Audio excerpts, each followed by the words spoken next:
All right, hello everyone. Welcome to my outdoor TED Talk. This is 2025. I missed my check-in in December.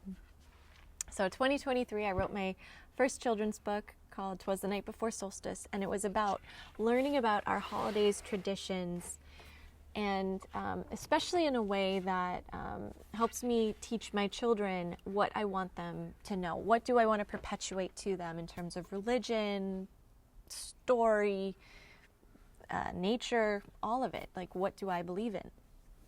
And the more I do research, the more I find out that, man, it goes so deep. And I wrote something about how I see us as very connected. When you travel the world, you see different ways of doing things, but there's an underlying truth that so many people are connected by. And that's what that story was about, that in wintertime, the solstice, this solar event, is critical. Everything is about the birth of the sun, and no matter where you travel, there is some celebration on that day. Now, I had a lot of stuff going on at the end of last year, some family things. My grandmother passed away, my father had some health issues, and luckily,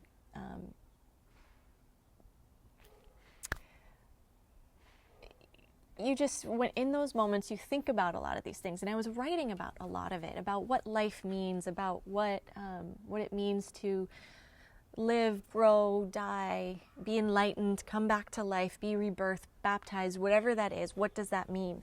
And when you learn about that in the context of religion, almost every culture has this idea of, or ideas around birth, death, and rebirth. And most of them also have solstice traditions, events around these solar events. And if you think about as a calendar, the winter time is the coldest. You kind of want to huddle together. You want to celebrate that the sun is now, it's the darkest night of the year, so you want to get together with everyone and celebrate that together, that each night after this will be a little bit lighter. So you're going to have a really fun time in this moment. Usually you're not out there doing a whole lot of agriculture and stuff like that. The world's just kind of more of in a hibernation state. And this is more of like a fun period. It tends to be all over the world. People are celebrating the birth of the sun on winter solstice. A lot of different Christs, because a Christ is pre-Christian. The word Christ, Christos, already existed. Many different Christs were born on winter solstice. And we come back to this solar year. We keep coming back to that. This is the culmination of the creation of life. Love creates life. People come together, a male and a female come together and create life. Now, when you think about it, what happens 9 months prior to the winter solstice? So we have the winter solstice, summer solstice, divided on equal side. Summer solstice is when the sun is at its zenith, the highest point in the sky, and that is 6 months away from when it's at its lowest point, the lowest amount of light in a day. And then you have the equal points, where there's equal light and day and equal light and darkness in a day, in both the fall and the spring. What's beautiful about this, 9 months is the same amount of time it takes to have a child. You go back 9 months from this night of Christ's birth, Christ's birth, you're at the spring equinox. So you have 2 equinoxes, because it's equal, and solstices, where the sun is standing still for 3 days. Just like Christ was in a cave for 3 days and then moved on. This is a significant event, right? This 9 months that it matches on the calendar. There are other ways that humanity has made stories line up with the way we are as people. One of them is the sun and the moon in terms of male and female energies. And we're talking about generalities, right? We're not talking about any male specific or female, and we're talking about healthy hormonal systems. There's a lot of gray area in between, but for this conversation about what creates life, we have male and female. And it's this unity. And when you look at these equinoxes, there's a balance of light and day. And there's also a balance of energies for this sexual union, especially in the spring. Because a lot of people, it was auspicious in a good way. It was special to be born on the winter solstice. The sun gods were all supposed to be born on this day because that's the sun's birth. After that, he's, it sets off. I'm calling him a he in this instance. And culture's called a he or she because you have one creator, right? You can't just say one person created everything.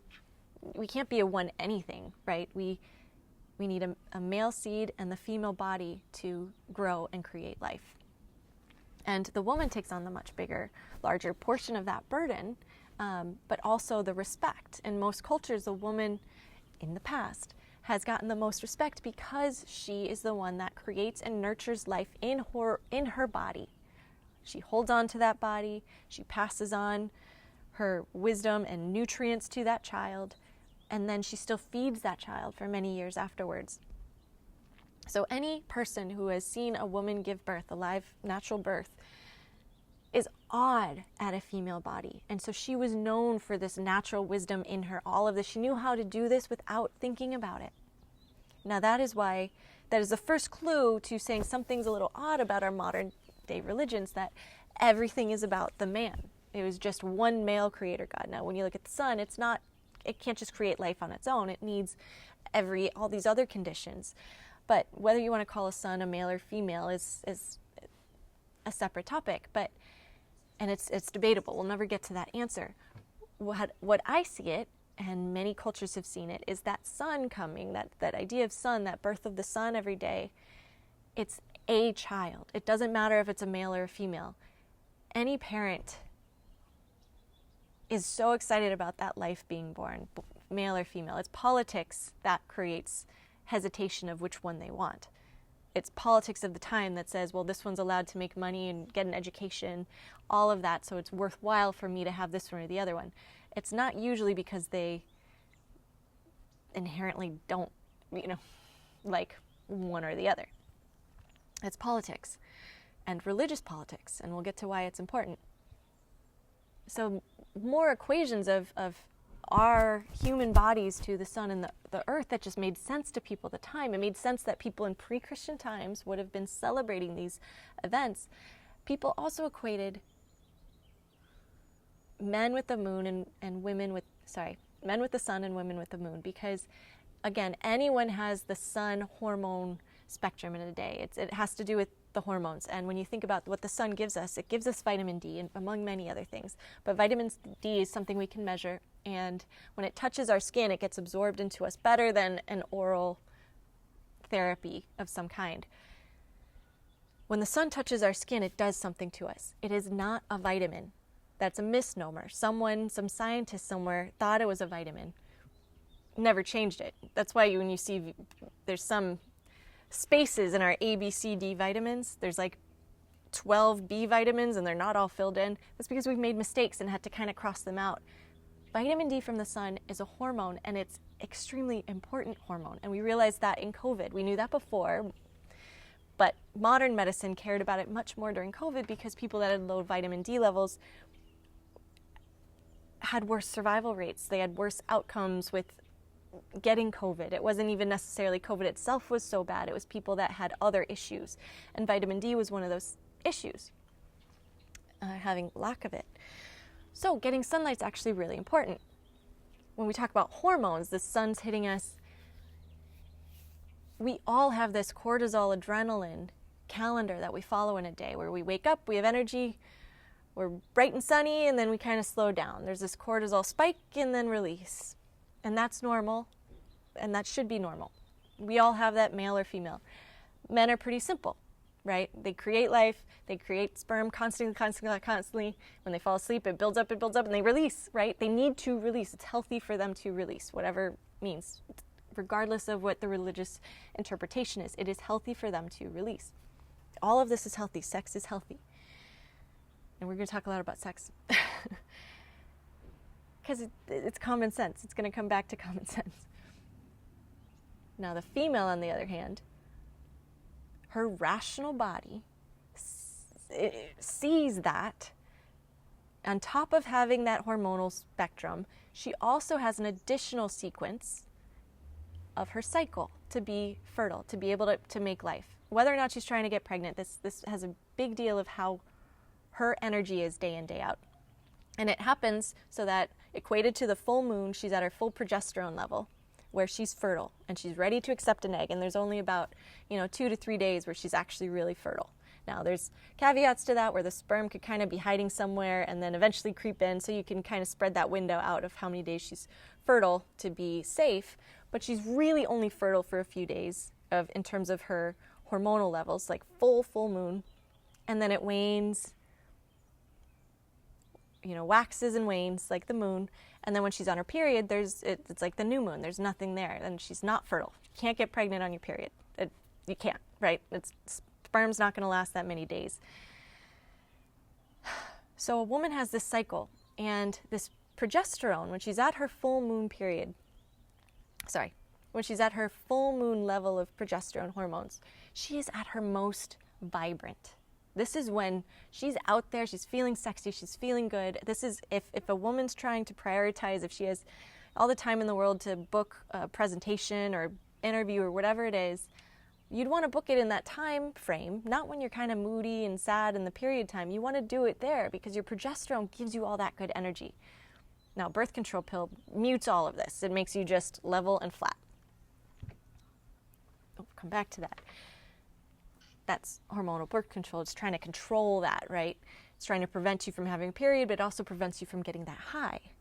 It's very subtle, but it's enough that we can have some tests now to demonstrate that. And there's a really funny one about a strip club, and some college students ran a very official, it was a legit study, and they tested, they compared these women, they asked these strippers where they were in their cycle, and they compared their tips, the amount of tips that they were getting every day. And on average, the women got way more tips when they were at this full moon fertile period of her cycle. Now, whether that was her confidence was up or she had pheromones that she was expressing and people were reacting to, either way, she was feeling good and gets more money, more tips on those levels. Tips that are specifically for her sexuality, for looking good, right? Like the way she makes other people feel. So it's a very real thing. It's subtle, but it's real. It's just like what coffee and tea, I've got some bone broth here, right? We have whatever our medication of the moment is, our tea or plant or herb or bean, whatever it is, bean water, right? Coffee itself is a tea, right? It's just water steeped through some substance. When we look at, I can't remember where I was going with that thought.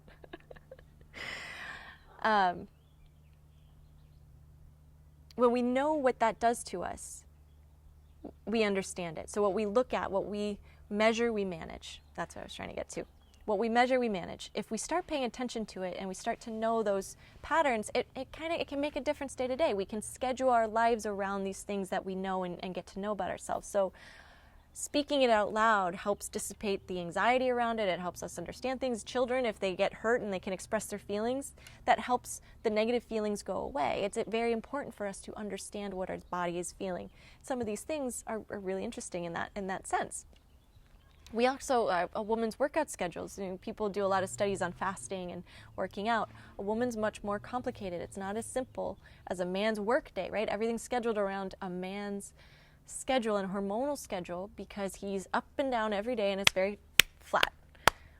But that also means he never gets a break because you're just gonna have to schedule that yourself. A woman's body makes her slow down once a month, and if she's not getting that period, if she's like doing all these other things, she's missing all these red flags that could be happening, or boosts, right? She's not getting that extra boost of the progesterone and those feelings. And there's times where we have our our summer, and then we have our winter, and we get more introspective and more extroverted, and that's very normal and very healthy. We all need to breathe in and breathe out constantly. We need to eat, and we need to digest, and we need to come back together partners, and we need our time apart. And sex is the same thing. Sex is very healthy. The politics around it, whether you're married or not, that's irrelevant, right? there's a lot of good stories there from the Bible. The Bible's very much about controlling a woman's body. Why does the Bible care so much about who and where you're having sex with and when? It's because women used to be the original thing men were seeking. Men created music to woo a woman. If you look at peacocks and animals in the wild, they are the colorful ones. They are the loud ones dancing. Fish do it. They are putting on this dance to attract that female because they have the seed. They're trying to spread it wherever it can, right? If they hold that in, if they don't expel it, which is like religious doctrine says, don't spread your seed, don't waste it, that is actually unhealthy. That is not good for them. It's healthy to have sex, both male and female. Like, you get better sleep, and if you get better sleep, everything's better, and every capacity of health and wellness and mentality. There are very good things that happen with sex. But sex has been controlled. And it's basically, our religious doctrines have told us that, it's distracting you from you paying attention to God because you're attracted to this female instead. And because of that, women have had to put on veils and separate it out. But that was all a recent development. Every time a new religion came through, whether it was Judaism, whether it was Christianity, then Islam, in that order, right?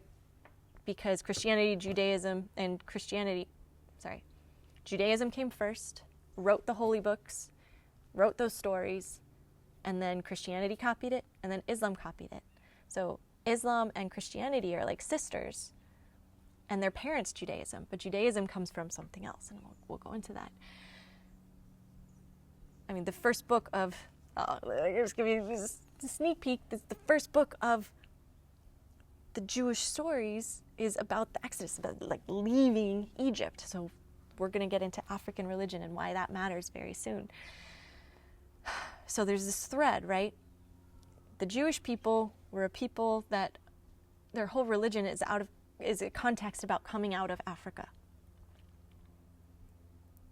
If we want to understand ourselves, we need to understand those books. There's all these comments in the Bible that reference these stories, these older Jewish stories, because that's where ours came from. What we are reading in the Christian Bible or the Islamic books are translations of translations. Nothing was written in English. Nothing was written in this context at this time. It's a translation of a translation. And we're missing very much if we don't understand Judaism, and we're missing very much if we don't understand the African religion that influenced Judaism. So I'm saying, if you're calling yourself Christian or Catholic or Islam, Muslim, and you don't know about Judaism, and if you don't know about African religions, then you don't know everything about your own religion. And that's why there's so much to learn about our own selves.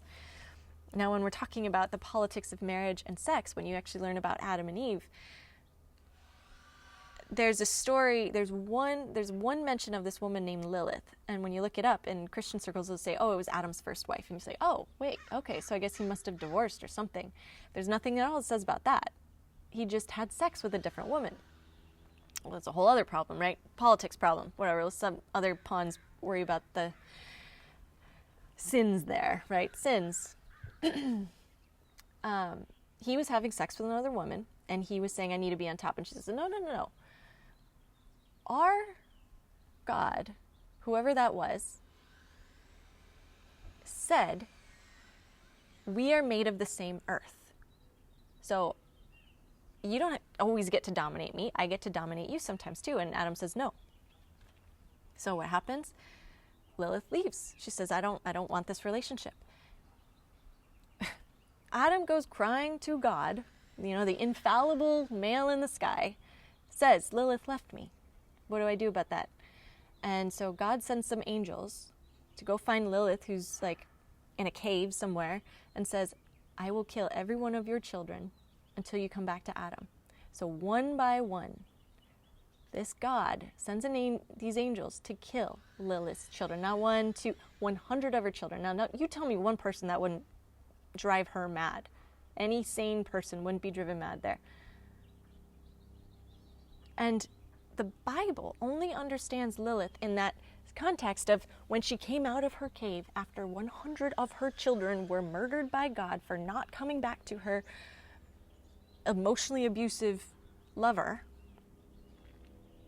she went crazy and apparently started killing his children as in retaliation. And so there's all these stories in the Christian world of Lilith being evil. I love the name Lilith, right? That's a beautiful name. But it is, in a lot of scary movies, it's like the devil. Why is she the devil? We never look to this uncovering the story. And when you actually follow that thread, the fact that there is a Lilith mentioned in the Bible, it's just a breadcrumb. In the negative context, not in a glorified thing. Oh, yay, Lilith. No, it's like, oh, well, over here in the shadows, there's a Lilith creature. And she's evil. She's evil because that God that so many people worship, that one, was a vindictive a-hole and killed 100 of her babies and drove her absolutely batshit crazy. So these are the stories we're hearing over again. And then Adam's second lady, I mean, this guy's a little whiny prick. When she bites from the tree of knowledge, she gets kicked out, and when God asks, he's like, oh, it was her, but I did it too. I followed her, but it's not my fault. He's a wimp. He's a horrible person, and so in that context, oh, I got my little son here. In this context, every society before this moment saw the tree of life associated with women, associated with women holding that knowledge because she creates life, and that's associated with the knowledge of God. Come here. We're making a video. Come here. He wakes up a little sad. Hi. And this is my son. This is my child's son. Son and son. S-O-N-S-U-N. Okay, so long story short, I think a lot of our religions are stories. And so my book is about a history of those stories. And when you look at the word history itself, would you like a vitamin? You don't want a vitamin? No. You want Daddy? Yeah. He's just working out. He'll be right back. What? Do you want to sing a song with me for the video? No, Mama. Okay. We might have to come back.